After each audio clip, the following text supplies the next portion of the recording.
Shravanti, are you able to hear us?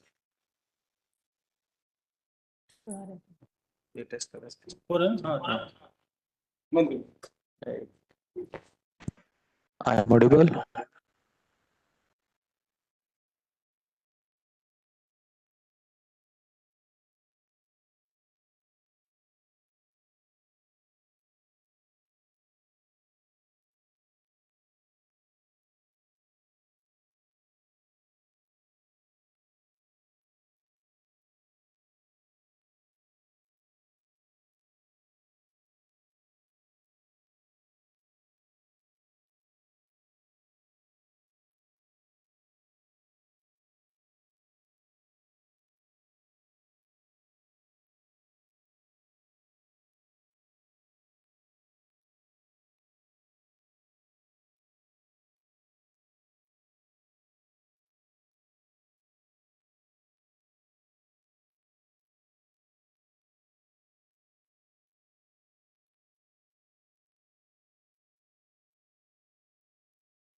Hello.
Shri Dr. P.S. Google, and all of us know that this Ministry of Earth Science was started under his leadership in 2006. Before, at the very outset, I would request our DGM to please welcome Dr. P.S. Goel with the flower of bouquet.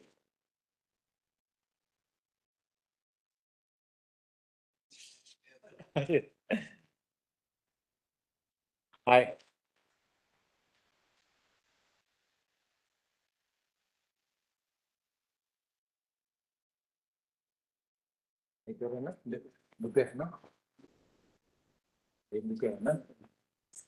I also request again our DGM to welcome Dr. Vipin Kumar, Chief Scientist and former Director, National Innovation Foundation.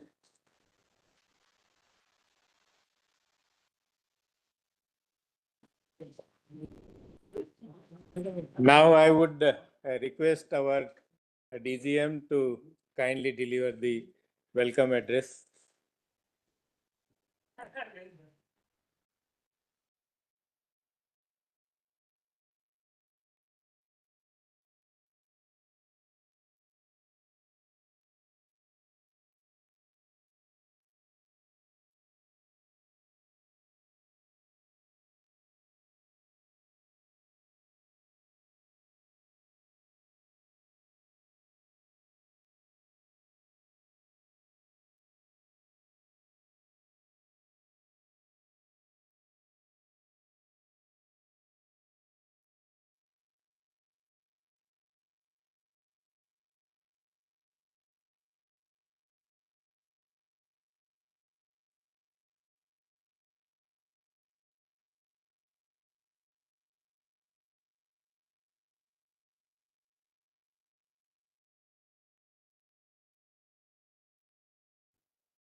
Occasion.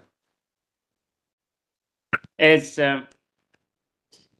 all of us know that India Meteorological Department is okay, problem. As all of us know that India Meteorological Department is completing 150 years of its establishment in 1875. It has moved ahead during this past 150 years, scaling different heights.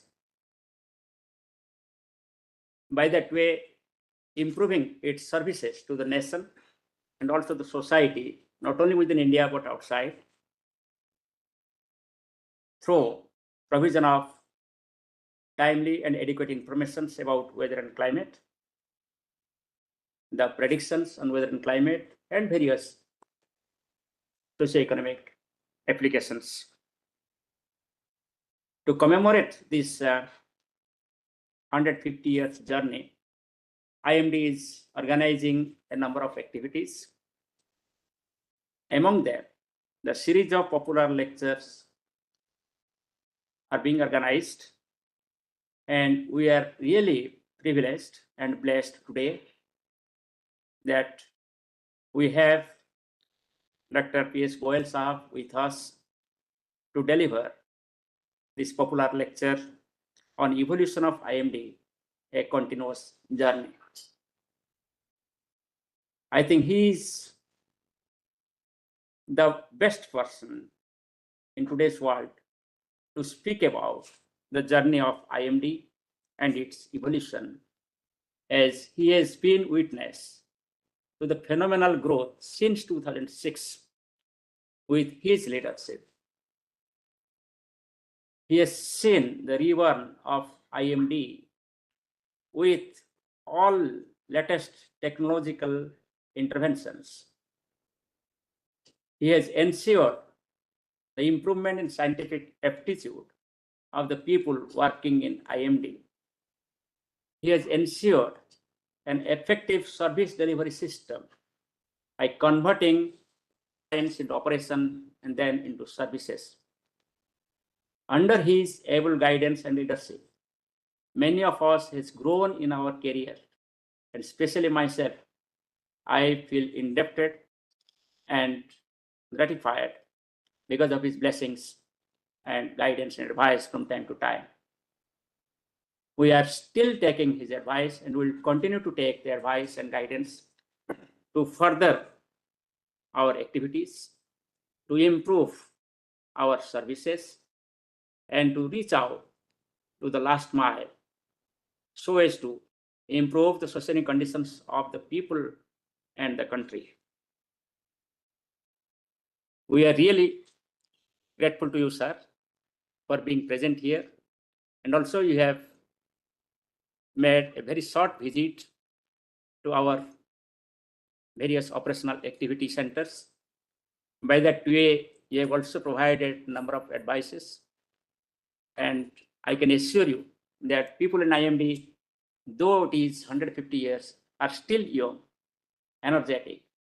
And you can find the people present here that they are willing to take off all the challenges, and they will convert the challenges into opportunities, and they will utilize all the advisories, guidance provided by our peers, our well-wishers like you and many others.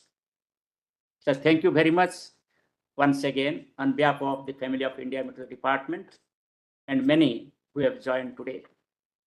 During this journey of 150 years, I want to mention here that it is not the celebration of IMD, but the celebration of entire meteorological fraternity.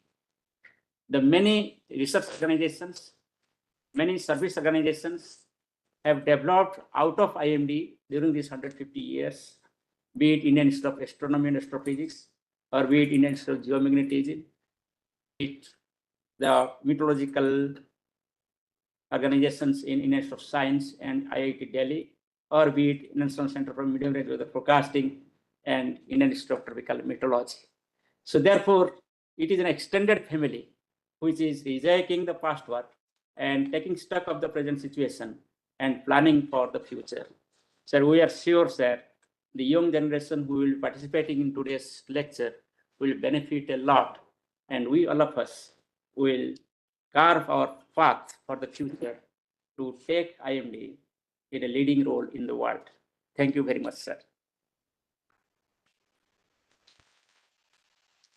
Thank you. Thank you, sir. And now I would request Anup to formally introduce sir. Sir, actually, it is required. There are many online audience and a lot of youngsters are there. They will be really encouraged to know about you, sir. Very short. Yes. Yeah, so thank you so much, sir. And It is shared. yes, sir, it is shared. And a very good afternoon and namaskar to all of you. I'm Dr. Anup Misra from IMD New Delhi, and I'm very delighted to get an opportunity to introduce our speaker to the audience. And we are honored to have Dr. P.S. Goyal with us, who will be delivering a talk on evolution of IMD, a continuous journey. And Dr. Goyal did his ME from ISC Bengaluru. And he did his PhD from Bengaluru University. Currently, Dr. Goyal is an honorary distinguished professor at ISRO headquarters and honorary visiting professor at National Institute of Advanced Studies, NIAS, and Satish Dhawan, Chair of Engineering Eminence and Chairman Governing Body, and National Innovation Foundation.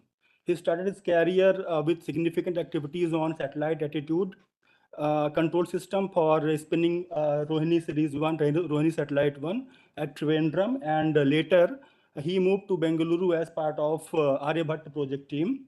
And Dr. Goyal developed spin axis orientation system for Bhaskara 1 and Bhaskara 2 satellites, magnetic control for spinning for Rohini series satellite, and momentum based 3-axis control system for Apple, and zero momentum based 3-axis control system for IRS, and V configuration momentum based attitude control system for highly stabilized insect 2. It doesn't mean anything. Okay, so yeah, okay. So let me finish this one. By he is also chairing Technology Research Board at Ministry of Earth Science, Chairman Research Council, NGRI, CSIR, Chairman Research Advisory Committee, NIOT and MOES, and member of GC NIOT. He is Chairman Comprehensive Technical Review Committee and GeoSat Apex Committee for Planning, Communication, Remote Sensing and Navigation Satellite of ISRO, and chairing navigation, guidance, and control committee for Chandrayaan 2 and Gaganyaan. He is also chairing project monitoring and guidance committee for manned submersible mission of MOES. So kindly join me in welcoming Dr. Goyal. Sir was awarded with Padma Shri in 2000.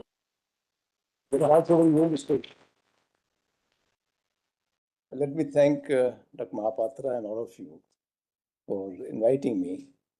When I got his letter, my main enthusiasm or interest was meeting all of you after a long time, because I've not really talked to people in IMD. I've come once in a while, but not really talked to people generally after I left in 2008. So it's a long time, and I'm sure at least more than 50% of that time will not be here. So it's good to have some kind of interaction. So it's not a really talk, it's more of interaction. And it's quite likely that it will become unpopular at the end of the day, though he calls it popular. Can we go back to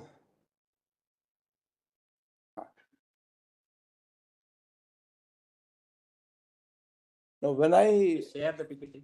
was trying to think what I should talk, and then thought came to my mind that it's very important for our younger generation who have joined last 10, 15 years to really have a perspective of IMD, how it has been relevant and what all has happened. Of course, before I start, I would like to congratulate all of you for having this, I would say, great milestone of 150 years. Normally, a lifetime of organizations like this is of the order of 50 to 60 years. You see initial rise, at the 30, 40 years, there is a plateau, and they start falling down. There are many organizations in the country, they were very at the peak when I was young. Today, there is no more there. You will not have heard the name of ITI or NGRI or HMT, which were very pioneering organizations at that time. They have gone, many of them. But IMD still exists. And IMD is relevant to the country. So all of you need hearty congratulations for this sustained journey. But then when I was just talking in my mind, what I should be talking about, what I should talk about. So I thought I'll start a little bit from the history, the way I understood it. I'm not an expert of IMD history per se.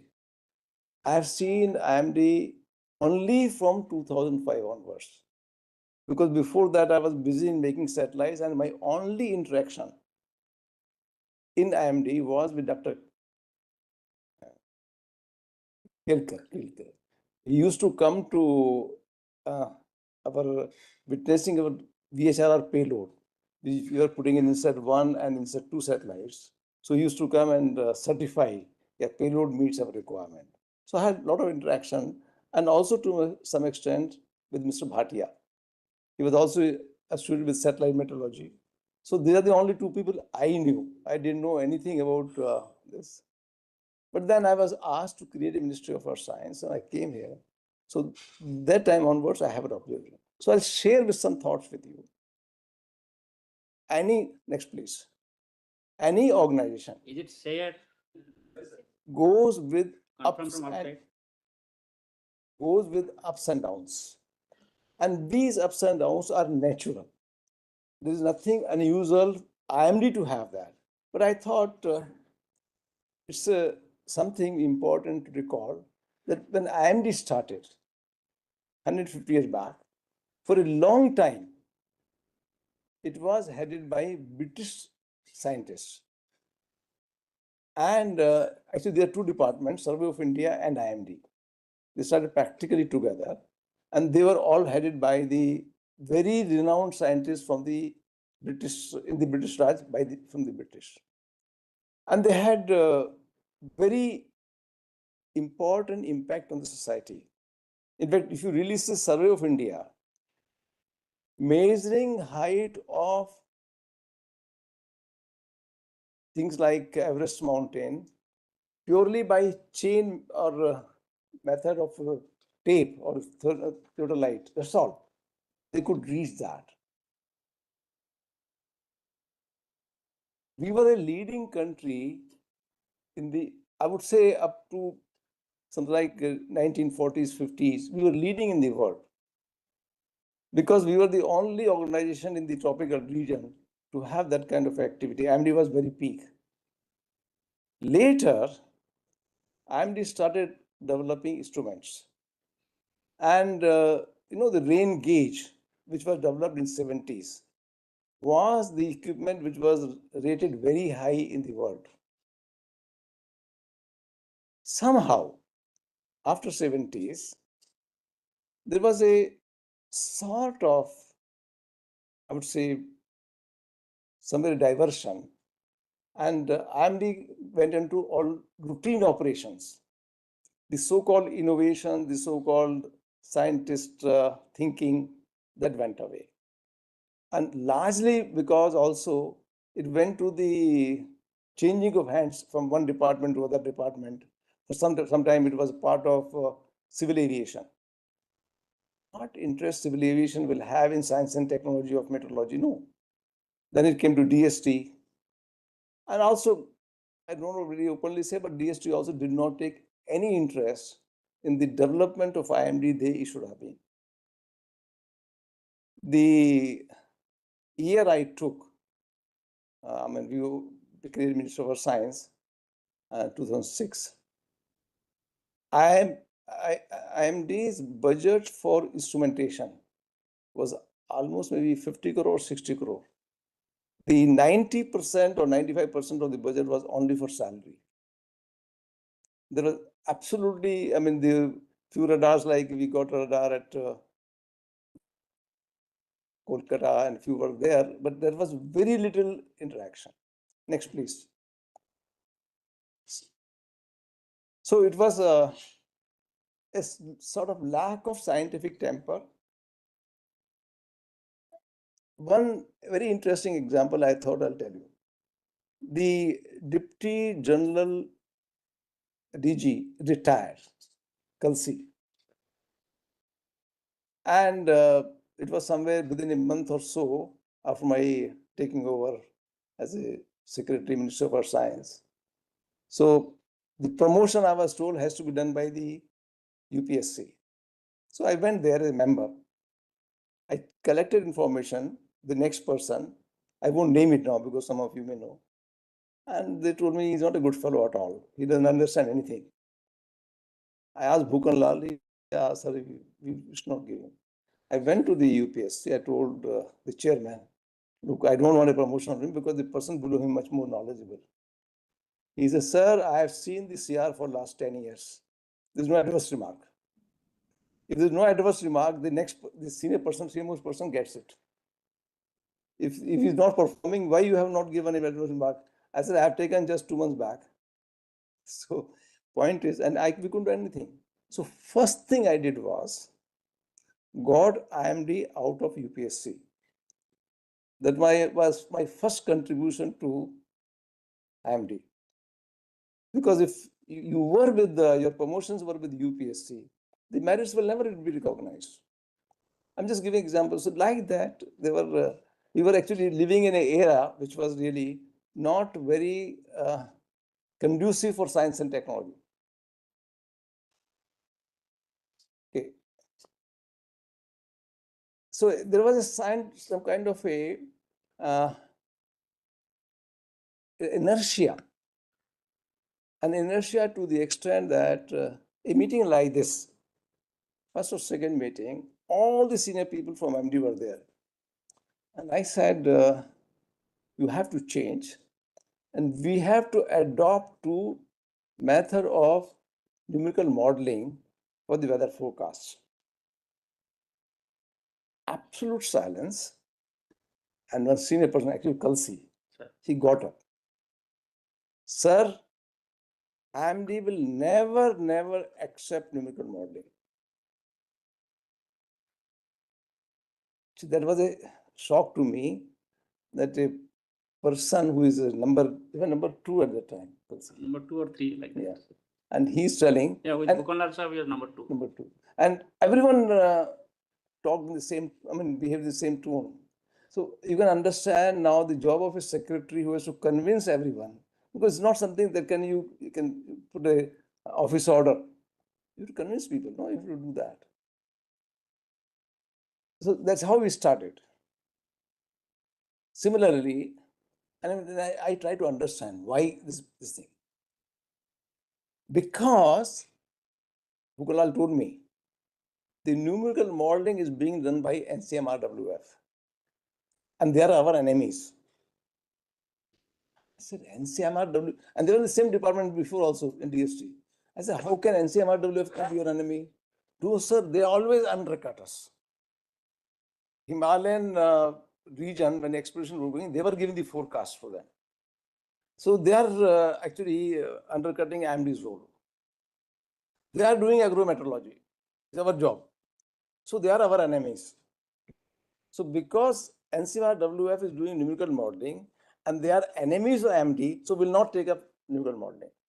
You can understand the psychology in which this whole thing was growing under the, you can say, among the most senior people in the meteorology department. Of course, similar thing, there was a civil aviation advisory. And Mr. Bukanlal said that we have got the best system of civil aviation advisory. So I said, show me. They said, it's not good at Bangalore. I'll show you in Calcutta. I went to Calcutta. So there were 2-3 rooms like this in Calcutta airport. Of course, the general manager at Calcutta airport was very nice. One Sardarji was very happy that a secretary was coming. So there was spread charts, people were preparing and all that. So I asked him that you do it here only? Yes, sir, we do it here. We do it every airport. We do it at Chennai. I said, what do you do here? Is it known to the people at Chennai? No, sir, they do it independently. Okay, I asked the question. If a pilot goes from Calcutta to Chennai, he gets some information from you. In those days, the pilot has to go to IMD office before he takes off the plane. That was the rule. So I said, if he comes to you, then when he coming back, return flight, will he get the same input? He says, we don't know. The Chennai airport will prepare separate inputs. Suppose there is an air pocket, he shows somewhere else and he shows somewhere else. Is there anything? So there's nothing like that. So point I'm raising is that even the common thought, and 2005 was not that old a year that, okay, you don't have a communication system. Communication system was very well there. So then I understood later that one Dr. Suresh in Chennai, he was doing much better civil aviation activity, much more scientifically. Some of you may remember Suresh, no? Yes. So then actually I made a committee separately under Suresh and tried to see what should be the method of advisory. So we created a common platform, and today we have got a good system. Yes, sir. I can assure you that a lot of inputs came from that committee. Similarly, there was one lady in Chennai. What's her name? She did a very good job. Jayanti. Jayanti. She did a very good job. We made one report. In fact, so we made separate committees. One committee, main committee, was done by Professor Narasimha himself. Sure. He chaired the committee. So we have looked at that the way we were going was just a kind of a job to be done and not commensurate with what is happening in the rest of the world and what the society needs. Next, please. So all that I understood. So when we created a form this Ministry for Science, what were the concepts? And let me assure you, concept was not mine. Actually, the person behind the complete thought process, you may not, many of you will not have heard this name. was Professor Rodam Narasimha from Indian Institute of Science. In fact, one day in the month of May 2005, he came to my room. I was Director ISAC, ISRO Satellite Center, and he said, Dr. Goel, I've come for a specific purpose. He was a very elderly person. I always call him sir. He said, you will be offered as Secretary of Ministry of Ocean Development, Department of Ocean Development. Please accept it. I never applied. I didn't know that I've been considered. Nowadays, there's a lot of race. No, I didn't do that. But he said, you'll be offered. Please accept it. I said, why should I accept? I'm doing a good job here. I know only how to make satellite. Then he explained to me for next 1 hour the concept of Ministry of Earth Science. And he says, we want this to happen in the country, and you only can do it. So to me, it was a sort of new kind of thinking. I thought, okay, let me do something new. So that's how I came. So this is a concept came from Professor Narasimha. An idea was that if you want to improve the weather forecast, long-term weather forecast cannot be done unless you couple ocean into that. So you need to have an integrated view of ocean, atmosphere, and also some aspects of the earth. For example, a simple thing. The vegetation index, its variability, feeds through the atmosphere. You have a different impact of land in July, August, when there's a lot of crop greenery, compared to what happens in April, May, when there's all yellow. It makes a difference in the atmosphere, weather. So in your forecast, it makes a difference. So the person, I mean, that was his view, and that's how. So if I have to give a credit for this thought, because we are the first in the world, and maybe last, I don't know whether someone has created, but the real concept was Professor Narasimha. I don't know whether probably is remembered in the Ministry of Earth Science at all. But if you say genesis of, in fact, when we say that if you have to create something new, something great, you need 3 types of people. One, who has a vision. Second, a person who has a commitment, who is able to put efforts, pursue that vision. And third, you need people who believe in that vision and then come together. So I would say it was the vision of Professor Narasimha. As far as I'm concerned, I was only the executor with that kind of a commitment. But it's all of you. It's a complete community of Ministry of Earth Science. In fact, when I talked for the first time of coupling, it was Ravi and his team in inquires. They said that, yes, sir, it's very important for us to look at the coupled model of atmosphere and ocean. And he was the first person to do that. So actually, it's a community per se. And I'm happy that I could sell that idea to people in the atmospheric science like IMD or in ITM or NCM RWF, and also in the ocean community. So that, only with that 3 elements coming together, we could do it, that we could couple atmosphere, ocean, and earth. And I can tell you, creating a ministry and particularly taking part from it is not an easy job. My cabinet secretary told me there are 14 departments connected to all of this. And all 14 secretaries have to agree. So in the group of committee of secretaries meeting, if one disagrees, you will not get your ministry. So convincing everyone that is being done. I remember when I went to Ministry of Secretary Mines, I talked to people. They said, be careful. GSI is a part of Ministry of Mines. He will immediately believe that you will take up GSI. You will grab it. And GSI, the main unit in the if Ministry Mines, GSI removed, there's nothing left. So he will be so careful that he will not accept it. So actually, I have to prepare myself how to convince him that I'm not interested in GSI. So like that, for each secretary, you have to prepare in advance on what terms and conditions he will accept to sign on that paper or in that meeting of group of secretaries that you will accept. So these are complexities. But anyway, we got through that. We got this on, I think, 11th of July. We created this ministry. We also created the Earth Commission. It's a separate issue. There is I'm not going to dilate on that. That our idea of mentioning to you is that the Ministry of Science is different than the DST, different than biology, different than other ministries. It is a ministry based on mission-based ministry. So actually, after atomic energy and space, this is the third ministry which was creating as a mission mode ministry. And that's something I thought I will emphasize to you. You have to remember that Ministry of Science is just not a science ministry. It's beyond that. It's a mission mode ministry. And that's why we had an Earth Commission.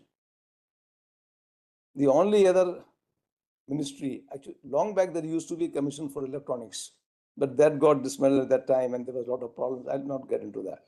But ours was the third ministry to have a commission.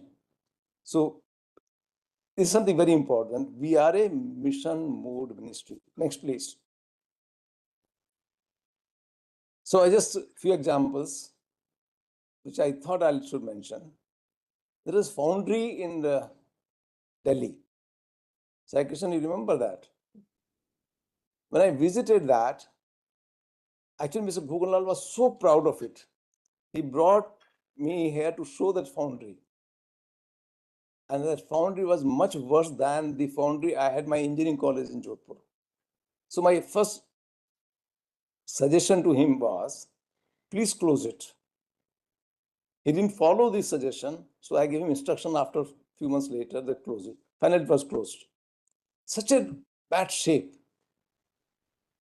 Then he said, we have got a very good instrumentation lab. And I remember Sai Krishna was the first person to show me that lab around. Then I was not very happy. Then he said, no, sir, this is not a very good, much better in Pune. I said, okay, I'll visit Pune. I visited the instrumentation laboratory at Pune. It was not a good one telescope, it's called oscilloscope. Not a one good oscilloscope in the instrumentation laboratory of IMD in Pune. So, I mean, I came from ISRO where we are doing all the best instrumentation things. Then he takes to me a room in Pune.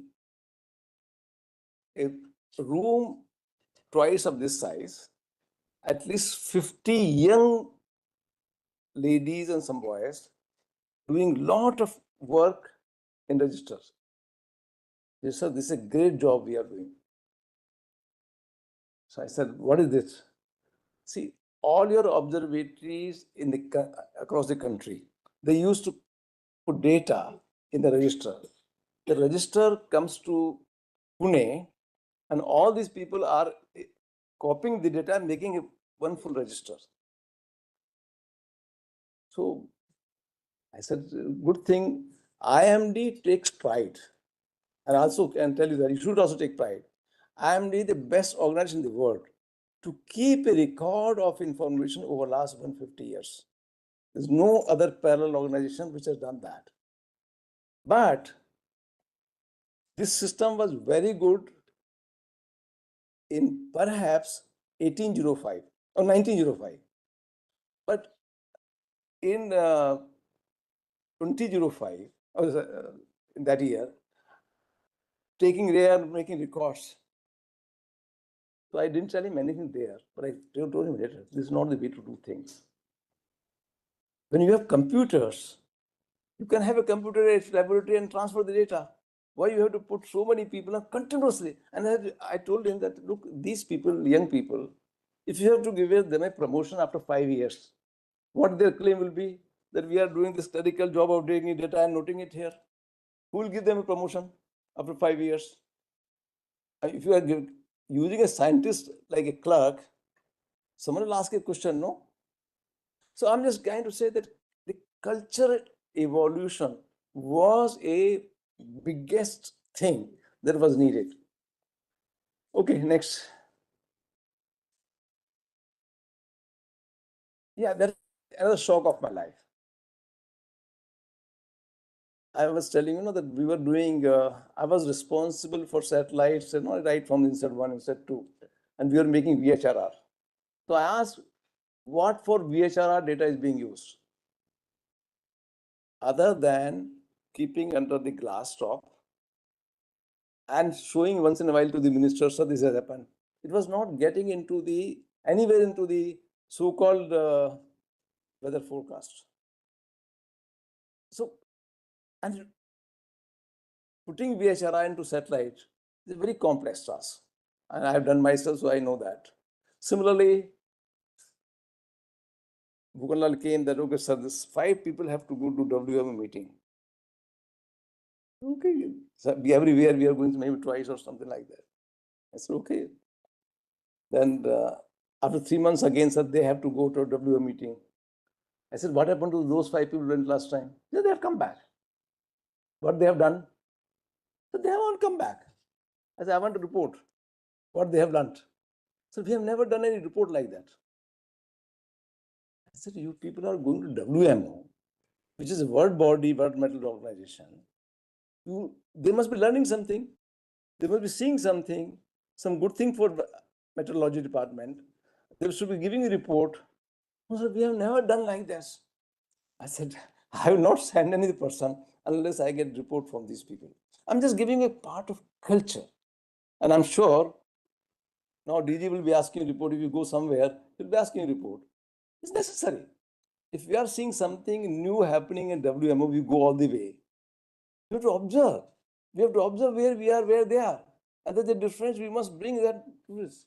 So these are the cultural things. So I just try to say that there are things which have changed for good. But I thought you should be aware that what a kind of a cultural change it has there. Similarly, the meteorology services we put together, I don't want to focus much on that. Then creating a scientific sort of system. Earlier, we were just getting promotions, as I said, recruitment as well from UPSC. So we could do that. Today, you are recruited by Ministry of Science. Today, you have a promotion policy internal, which has been, I can tell you, it's been a very difficult exercise to do that. But luckily, we have done. Similarly, when we talk of modernization, before previous plan, the total money for modernization was hardly 200 crores for the IMD for 5 years. And we got approval for, actually we started from 5,000 crore for IMD modernization that time. But finally, with all negotiations through various levels, we reached to 900 crores. Finally, the total was 7,500 crore for the ministry. Out of 2,500 crore was purely for the development of, for the equipment and all that, for the, so you can say planned budget, not non-planned. So that we have gone through that exercise. Next, please. So as a person, he was a very nice person, very disciplined, very simple person. But as I said, Mr. Kalsi said they will never accept. These are the part of things. The only one point I just want to bring up, I was just telling earlier in the meeting with Dr. Mahapatra, that a person who really committed for modernization, you might have forgotten, Dulal Chakravarti. If the modernization has taken place for IMD to that level, because money cannot bring you modernization. Even if you want to procure equipment, you need to write a specification properly, isn't it? So when you say, I want to modernize IMD, I want to bring the decision support system for IMD, how do I write on a paper? How do I create a indent? what exactly I mean in terms of either connectivity. Suppose I say, okay, equipments have to be connected, whether it's observation being done at Chennai or Trivandrum or Calcutta. How to put on paper properly. All that work was done by Dr. Chakravarti.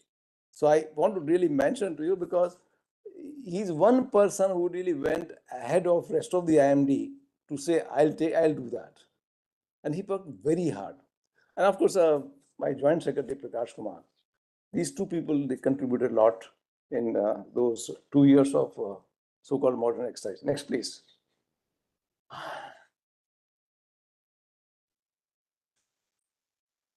So actually, as I said, but my biggest difficulty was, how do I make Bhukan talk to Mr. Bora, Dr. Bora? That was the biggest difficulty. Anyway, it happened later. Similarly, I didn't know what was the role of IITM to start with. So when I checked that, they said IITM is supposed to work on science of atmosphere.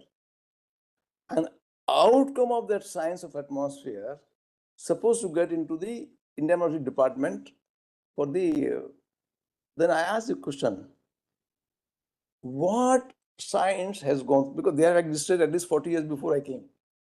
So I said, in 40 years, what science input has been taken by the IMD? No, sir, they are doing paper publishing. They have nothing to do with IMD.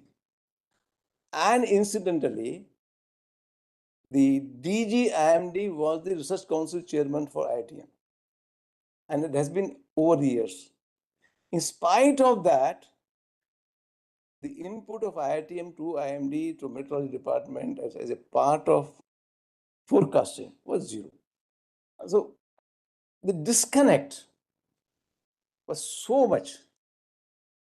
I mean, if you really see, it's not a kind of disconnect, it's a hatred within the departments, whether it's a, and so to bring that, so that's why I brought Professor U.R. Rao, a very renowned person who was my boss in ISRO as a chairman of IITM. First time, instead of DGIMD, the chairman of IITM was brought, our research council was brought outside. So we did that. And then we integrated, moving Rathod to IMD to here. And we said, we will do at one place the agrometeorology. And I feel that Rathod made such a huge difference at such a low cost. Low cost in the sense that he came to me and said, I cannot create a kind of infrastructure to reach to the people. So he said, I want to make use of the existing infrastructure of the Ministry of Agriculture. So I asked, I said, why? How will you do it? He says, first I will go to the agriculture university in every state. There's one. I will catch up people. There are people who are interested in social service. We'll get them information and I'll use them. I said, fine, go ahead. So maybe he started giving some 500 rupees to a professor who will do this job. Then he said, I'll go to KVK. KVKs are there. It's a part of the Ministry of Agriculture body. So he'll say, he'll use KVKs, give them some money, catch hold of some people, there will be 500 rupees per some people who will do our job. So a person whose salary is maybe 10,000 rupees, for extra 5,000 rupees is able to do the job. No harm. Then he said, I'll go to block development or BDO, block development officer, who will do this. So he used the, I would say, the ingenuity or the creativity that rather than creating a separate manpower, which would have taken so much effort otherwise, made use of the existing manpower and gave a slight, you can say, incentive to him so that he can do this job also additionally. So we created this system, and I'm sure presently what we are doing is much more than that. But I'm just trying to bring out the history how you can do things much beyond your visible means by just applying your mind. And he did that. Next, please. Now I'm coming to this long-term prediction, forecast. Dr. Rajivan, he was our previously, very recently, he was our secretary. When I got introduced to him, in IMD, he was doing only long-term forecast, that means monsoon forecast. And he's a small group and very dedicated person. And the activity I was familiar because activity of the monsoon forecast started, at least in the newspapers and all that, by Professor Dr. Gwarikar. He was in ISRO and he was a person of propulsion, solid propulsion. So he became secretary here. So he started with 16 parameter model. It became very famous, came lots of news and all that, and particularly we got familiar because we knew Professor Dr. Gwarikar very well. Dr. Rajiv was trying to work out different parameters. He told me that he's working on 12. Everyone says he said 12 is too large number. We want to reduce to 8. Then one day he said, sir, I see a lot of correlation from, I don't know what particular place in Himalayan. This has got a better correlation to the monsoon. All that he did. So he said he had done it his whole life, I would say, is devoted to the long-term forecast of monsoon. And with respect to that, he did a great job. And we'll come to that later. How do we need to do? But that was something which he is very much devoted. Each year, the monsoon pattern changes. And I was there for about maybe 2 years at that time. And every year we have learned that the monsoon does not follow the pattern which it followed last 25 years. Largely because of climate change. That's one reason. But point is that today when I look at it, I'm not very sure we are able to do the monsoon forecast 4-5 months ahead to the liking of the country or liking to our people. We are nowhere there. In spite of the best effort over the last 50 years, I'll come to that, what we can do further now. But I just wanted to bring that this is a very important aspect of the country or of IMD that we should be able to make long-term forecast because it's so critical to the economy of this country. Next, please.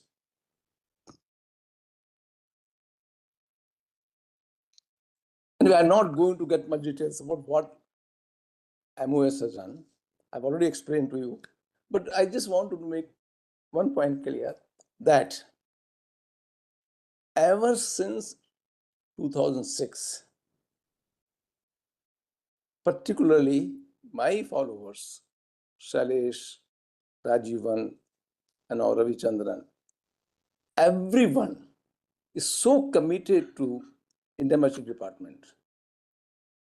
In fact, once I was discussing with Ramurthy, he was the DG Director, Secretary DST. So when we were discussing about transfer of, so he told me he was secretary for DST for almost 10.5 years. And he said he has not spent even 1 hour equivalent time in 10.5 years for IMD. Whereas after 2006 July, my 40% of time went only for IMD. Because before that, I was spending much more time with the NIOT, but afterwards, my focus came from. So the point is that the creation of Ministry of Earth Science has been a kind of a boon to IMD because IMD never got that attention from the management. I mean, it's a simple thing. The seismology was part of IMD. Now, all of you, anyone say what seismology has to do with weather? Nothing. So, a DG IMD, whether it's me or Dr. Mahapatra, if seismology is put as a part of IMD, why should I worry about IMD? If it does well, also I don't get anything. If it doesn't do any well, I don't get any blame. Because so why should seismology be part of IMD? I could never understand. So like that, there were things which could not be logically explained. And now, the seismology is separate unit, it's there. It has to be there. If seismology has to progress as a science in the country, then it cannot be part of IMD. Because it has nothing to do with the atmosphere. But that kind of a rational thinking was not at all there. What I really see that soon after that, every secretary has done much more time. I know that Ravichandran tells me that he's working on a 20,000 crore kind of a project for modernization of IMD further. So I think this is the golden era for IMD. So let's go next now. Now, I'm just trying to bring out something very different topic. And that is new technology waves. Now, why I brought this topic is that I've seen in this country there's a disconnect between service and scientists. I've spent a lot of time, maximum time in space, next with the national defense. They spent almost 6 years after IMD. After I retired from secretary, I spent 6 years with DRDO. 3 years here. And everywhere, except space. Space, there was no gap. The reason is, space, we are developing technology, and we were translating ours to the usage of the people. There's no agency in between. If I was developing an application for remote sensing at NRSA, I was developing also a satellite for that application at URSC. So same agency is doing the research, high-end technology, as well as its application. In defense, what happens? Someone makes an aircraft, Air Force flies it. Someone makes a gun, Air Force, Army fires it. Now, the gap is, Army says, okay, you make me this gun, gives a specification. Where from the specification comes? The company which are selling from France or USA for Israel, they give them a pamphlet. We will give you this gun. So what is truth? Army take best of these three companies, generates a specification, gives to IMD, also give to DRDO. DRDO looks at the specification, okay, we'll do it. How much time? They will say, okay, if you want 3 years, we'll give in 3 years. 3 years becomes 5 years because they want to satisfy to get the relevance. But after 3 years, those companies, in USA and Israel or France, they come with new specification sheets. So the Army, no, we don't need this now. It's obsolete. You get this. So new sheet comes. So a new specification starts in the other 3 years. And as a result, you never get a gun. Actually, I've seen this story for aircraft, for gun, for artillery, almost for the last 30, 40 years it was happening. Nothing was coming out. Because before the prototype is realized, the specification changes. Question today is, why is it so? Who is at fault? Army is not at fault. If I'm a scientist, it's my job to see what Army will need 5 years later. Okay, I'll give you a relevant example here. I'll come back to the subject of the IMD later, but I thought it's important for you to appreciate the point. After retirement, I went to Bangalore for about 4 or 5 months. September 2008, Aeronautical Development Agency, establishment of DRDO, director was, you can say my, very nice person, P.S. Krishnan. He requested, sir, we are organizing a workshop on UAV. You please be chief guest and give a chief guest talk. So I prepared I gave a relevance of UAV in 2008. The guest of honor was the chief of the air staff, one Mr. Malik, Air Marshal or something Malik. So he also talked about his accomplishment in Air Force. So we were having lunch together. The Air Marshal tells me, Dr. Goel, you are talking of a unmanned air vehicle? Air Force? You know, I'm a pilot. I said, I know you are. He said, my place is in cockpit. You want me to sit in air-conditioned room and fight a war? Not ridiculous. Our Air Force will never accept UAV. That is a statement made by a Air Force chief to me in personal lunch table in September 2008. By 2015, the scenario changed. And today in 24, you know what is happening? UAV is the forefront of war. So point is, a user need not be the best person to assess the scientific need or scientific trend or scientific development with respect to his field. It's a scientist who has to think. If DG IMD says, okay, civil aviation ministry should tell me what they will need in civil aviation, I would say it will be a mistake. If I have a group in IMD who is working in civil aviation for last 20 years, you should be able to gauge, judge what technology is evolving, what new instruments are evolving. I should be able to develop that instrument, whether I buy it or develop in the country or whatever I do. But I have to make available that equipment 5 years later, rather than the civil aviation ministry asking you or a airport authority asking you, okay, I will need this 5 years later. No, it is our job. And why this happens? Because the user is not connected with the coming technology. Now coming to the point, what are those technology waves? I'm using the wave. You know, what is the difference between the wave and the technology development?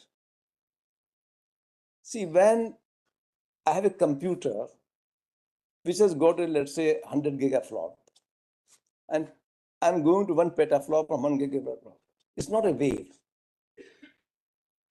From transistor, let's say, you know, we used to have vacuum tubes. Vacuum tube to transistor is a wave. From transistor to VLSI is not a wave. It's technology evolution. So we need to understand technology wave is something that changes your perception altogether. You can say development of a or evolution of a wheel, so maybe 5,000 years back or 10,000 years back, or discovery of fire, how to create fire. Once a human being learned how to create fire, his life changed.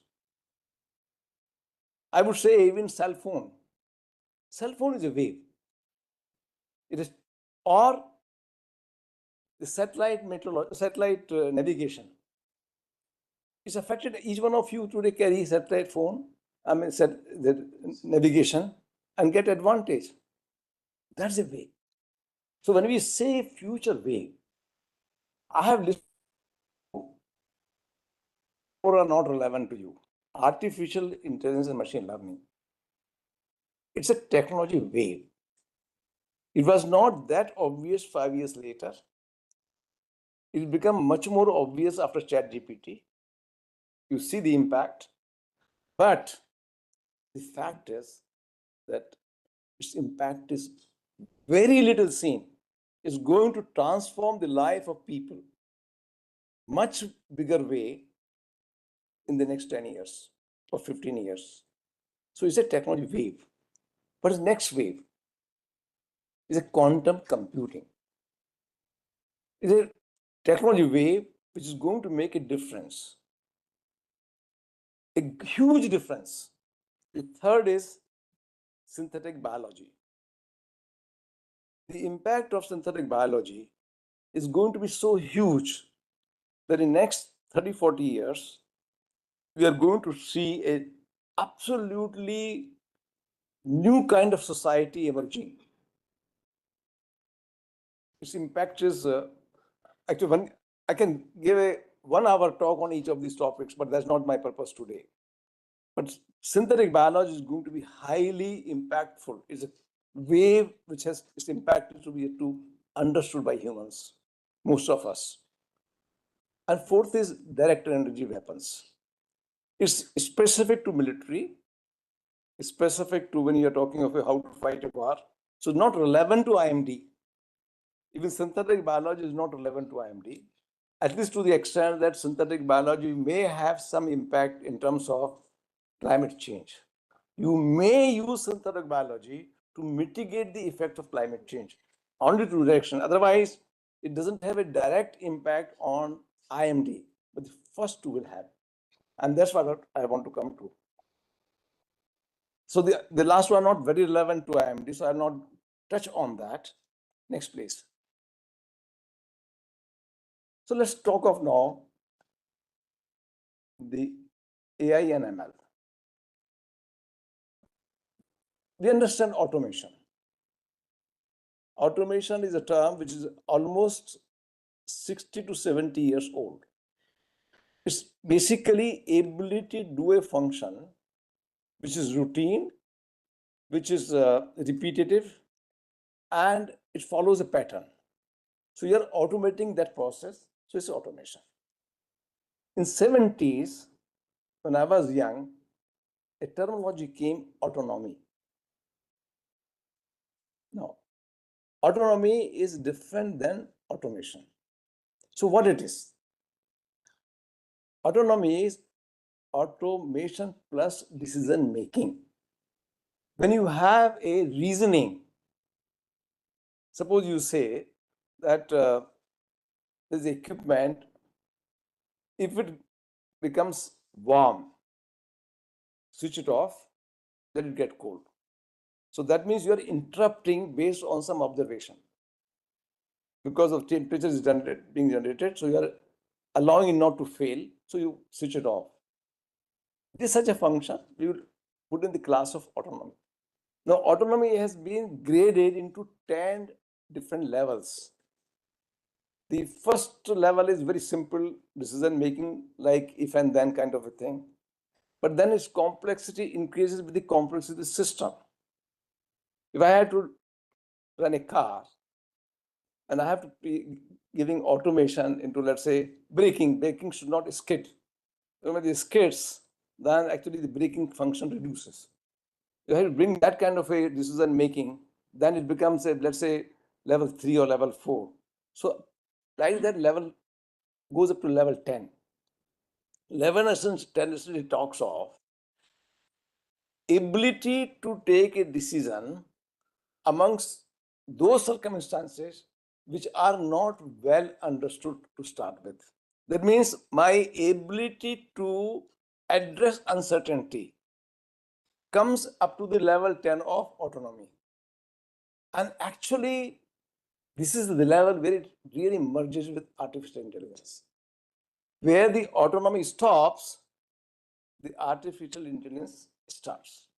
Okay, so I thought I'll just give you the background. Some of you may not be reading that much, so it's very important for you to appreciate that. So when we talk of so it's becoming very, very omnipresent now, and it's that certain thing, a lot of things which are happening in the area of, it's a very wide application. Next, please. Next. So it's a primarily, it's a AI is a sort of recognition of pattern. This is another term, generative AI. Generative AI goes beyond AI. And that is where you don't really just merely recognize a pattern, but you create a new pattern. And this has got relevance to IMD. This I'll come to that later. So that I I introduce these terms to you. So when we talk about generative AI becomes more like the humans think. Humans can think beyond what you have already experienced even there. Suppose you are put suddenly into new circumstances. You can think still further. So this is where the role of generative AI comes. And they are not mutually exclusive. They coexist together. So when we say machine learning, it really generally falls as an overlap of these two, like what ChatGPT is doing today. Okay, next. So AI impact is just beginning. And what is important is a person like Bill Gates. He says that when we say AI is super hyped, he says no. Bill Gates is one of the most brilliant mind of this world today. And he says that actually is underhyped. So this is a statement I've taken from him. So it's a very important to have, but AI works only if you have an enormous amount of data. If there's no data, the AI is not that, I would say, expert. And fortunately or unfortunately, we have so much of a data nowadays. You know, I don't know whether people have realized, or many of you will be having the so-called Alexa at your home. Have you ever understood that? Alexa listens to everything you do. It responds only if you say, Alexa, you do this. Alexa, sing a song. Then it responds. But it's listening all the time. And what is listening doing? It goes to the Amazon database, everything. So there is so much of a data available with Amazon. They are going to be most resourceful people in the world because they are collecting data from such things which we don't even appreciate, we don't even know. How many people of you have realized that, okay, Alexa is listening all the time? I don't think many one of us would have really felt that. If you are not using it, better switch it off. Really, I'm serious about it. I do that. But information is a big, big resource, and information, the context of AI, is a dangerous thing. Next, please. So ChatGPT, anyway, all of you know, I'm not going to talk much on that. Next. Next, please. Now, I just want to tell you that AI has got a lot more role in areas like defense, in areas like automation, and also is emerging as a sort of emotion. It's becoming as good as, how many of at least heard of a picture, Space Odyssey 2001? How many of you heard this name? Space Odyssey 2001. Few only. It came in 70s, and there is a computer which starts thinking like a man, acting like a man, and he thinks that he's superior to man. And he start competing, and ultimately, it's a very interesting story. I saw the film when I was studying in ME. Very interesting thing. Actually, that Space Odyssey 2001, which was conceived in 1970, is happening today. The AI is actually creating this so-called consciousness. It's a very complex topic, conscious by itself. I'm not going to get into detail, but I'm trying to say that the kind of a power of a machine thinking like human beings. In fact, I was reading an article separately that, okay, what is so-called Atma? Is just a notion or a chemical process. We'll not get into that. Let's go next. That become digressing of the topic. Okay. Now coming to consciousness. So AI is going to become a very good, very important component of a part of consciousness, and whether we can regulate it is going to be very difficult, very tough task, and there are a lot of issues coming with this regulation of that. Let's go next. So now coming to AI and IMD. So-called, we discuss about generalities about the AI, what it means for general public, what it can, but what is relevant to IMD? So what we are doing, let's say you are doing numerical modeling, but I don't think you are doing numerical modeling alone. You're also applying lot of your inherent gathered knowledge.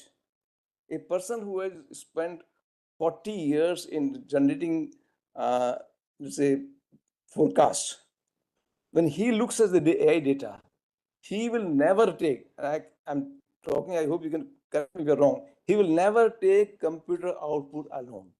He will always say, no, this is fine, but you add a little bit extra. Is it happening or not? Yes. Happening now. So point I'm raising is that the numerical model is also taking inferences from the human experience. Now, the role of human inference has also been taken by AI. So what is going to in future? In future, the role of inference is going to be done by AI. Why? Because the AI has got much more power to collect the data, large number of data, and to draw the inference from there. There's something very important. So actually, I see a larger role for AI in the day-to-day activity of IMD. It's very important for you to really say so. So what I'm really suggesting, and a very serious suggestion I'm making to, let's say, DG MD, that you must put a set of youngsters, just newcomers, that, okay, they must learn what is AI as a tool and how to see AI as a tool. We are not looking for the science of AI, but how to use it for AI for each application. You have, let's say, 10 desks today separately in the control room for each application. You have experienced people. And I have absolutely very large amount of respect for each one of you when you have the experience. But believe me, after some time, the AI is going to take over that function. If we do not do it now, I think we'll get into the same 2005 situation of IMD. Please be aware that you bring youngsters, just youngsters, into the field. When you recruit new people, say that, okay, you will work for the purpose of how to apply AI for, let us say, airport meteorology or whatever you are doing, each function. This is very, very important. Next, please. Next important thing. Now I'm coming to the monsoon forecast. So actually, what happened, because when this so-called parametric model 16, 12, 10, 8 did not work, what do? You started doing, IITM came with that. I know I had a long discussion with Dr. Goswami on that you start running a model. And then when you run a model, then with coupled ocean coupling, then you capture that impact on an average basis. So over 3 months, you will say the rain will be average, below average, or low average, this kind of a thing. This is what you're doing? Yes. No. You can't predict on long-term basis on which day it will rain. But you'll say it's likely that September, the rain will be normal, below normal. That's what you do. So it's a one method. When you really start analyzing as a scientist, physics of it, you find that there is something fishy about it. To what extent you are capturing is purely a matter of conception and all that. But suppose I bring AI into that. And here it's not actually AI, it's generic AI. In generic AI, you are not only creating a model or you are not recognizing a model. Actually, you are generating a new model. You are generating a new pattern. And the pattern gets generated automatically. El Nino or La Nino is relevant or not. That will also can find out whether some temperature in particularly peak of Himalaya is relevant or not, whether the Antarctic temperature is relevant or not, as long as you have a data. So if you ask me, after 5 years, the monsoon forecast will become purely AI driven system. If you don't wake up now, so this is another suggestion I have to make to Ministry of Earth Science and also IMD. Put a set of experts, or not youngsters, not experts, youngsters, only on use of AI for long-term forecast, month-term forecast. This is something very, very important. Actually, yesterday in a discussion, I made a forecast in presence of sitting Air Force Air Marshal and some American experts. And I said that the UAV, which is a very important weapon of war today, has a very short life.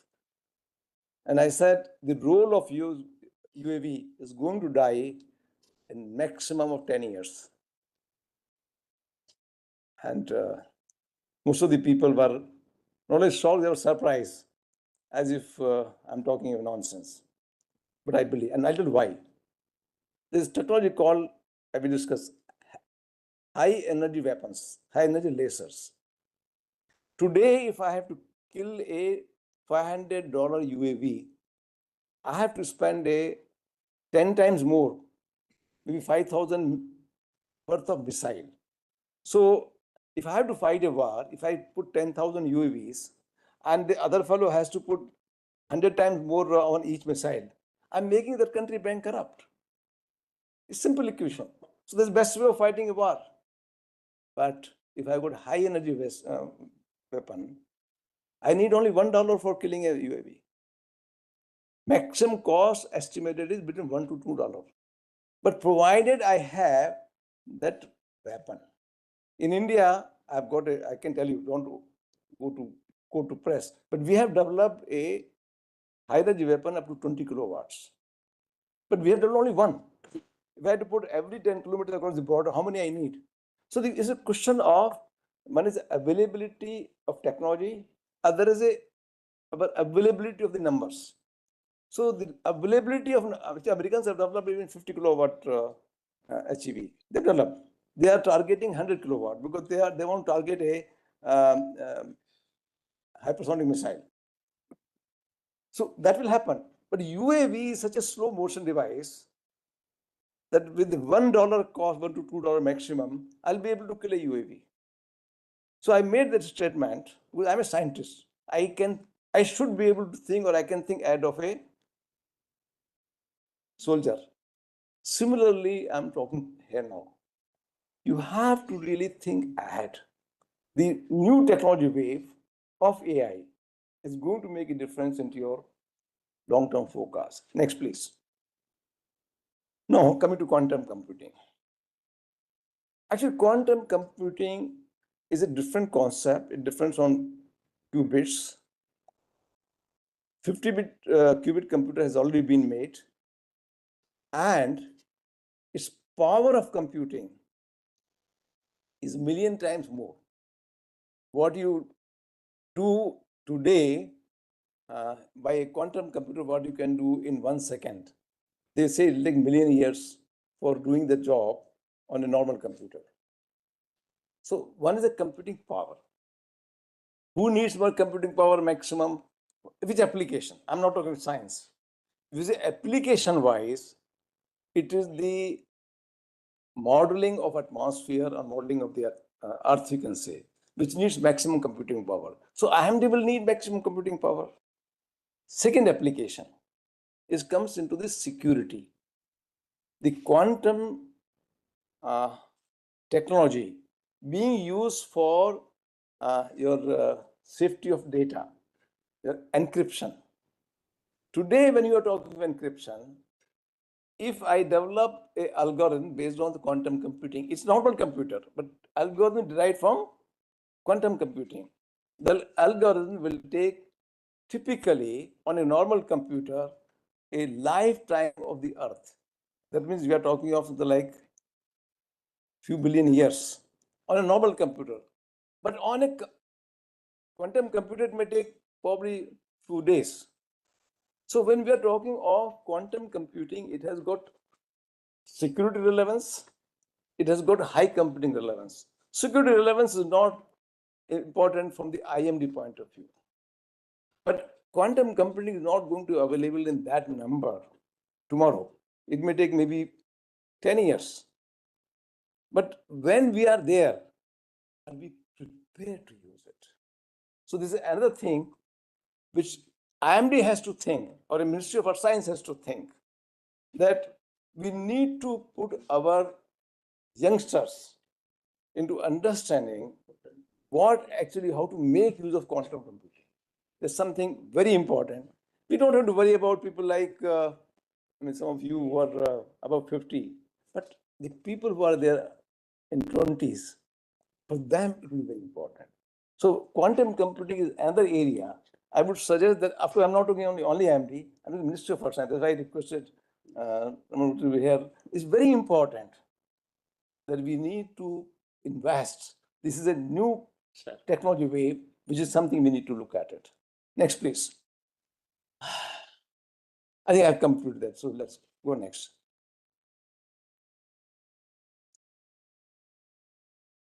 Okay, next. So closing remarks. 150 years of national service is a big achievement. You are right to celebrate. And I would say my compliments to you that you have achieved that level. You have achieved the respectability in the society. It's not just existence. Today, if you say that it will rain today evening, people do carry umbrella because they really believe you.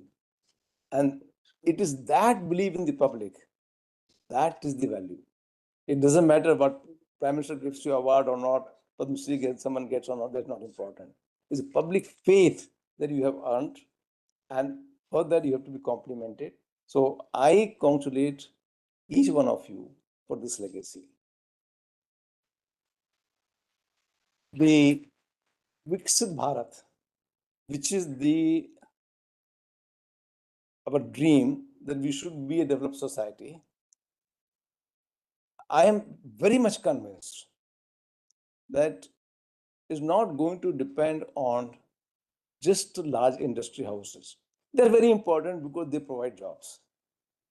Today, almost 50% of our manpower is engaged in agriculture. And that 50% to be enabled, of course, we want to reduce it, but that is a very important segment, and you have your interest in that. If you can increase their income, that is going to make a big difference to the so-called Viksit Bharat. So you have a very important role to play. Your other services, everywhere you are providing service, they are very important. And of course, as I said, the coming technologies, new technology waves, they are very, very important next step. So when I say what is future for IMD, I mentioned to some of our discussions, your role is to be relevant to the society. More and more we are relevant. It doesn't matter whether you get recognition or not from the government, from some XYZ. It's relevant that we serve the people and they develop a confidence in us. I came here not because of my agenda. I came here that time. Okay, you have to create a Ministry of Earth Science. I did that. I take pride in that. But let me do it frankly. I did that role like a stage actor. I came here, I did my job and went out. I don't think I have interfered unless you call me for like this. I think each one of you are here, you are playing a role. Play that role very sincerely, keeping that you are doing it for some society purpose. And incidentally, we are getting paid, we are getting promotions, we are getting loans. That's part of it. But it is not for that. That is a fallout of that. So the quantum mission is being done by the Office of the PSA. We need to keep a close eye on that, both IMD and MOS. And also, we have to be first in terms of adaptation of new technologies, new things. I think there's one more next. Thank you and Vande Mataram. It became long. Fine. So thank you very much, sir, for your very excellent presentation as usual. Every time when I've listened you in the past also, every time we have been inspired, our minds have been ignited, and we have learned a lot. And certainly the dream which you saw in 2006 and the status of IMD, what you have described today at that time, and the status of IMD, what you find today, I am sure you will be feeling proud of IMD.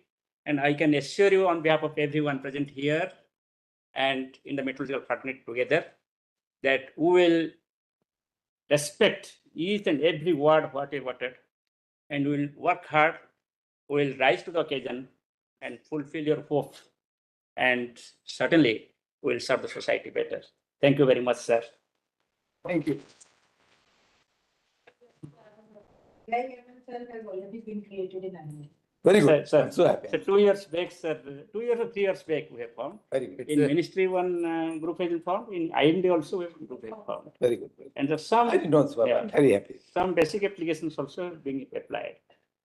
So it's time for us to express our gratitude to today's speaker.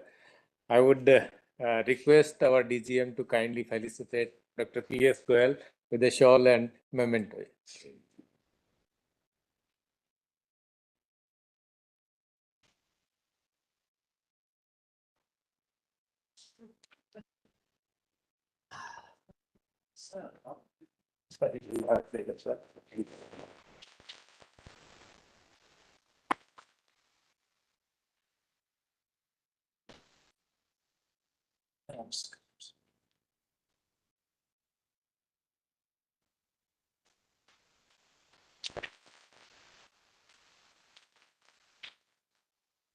Thank you.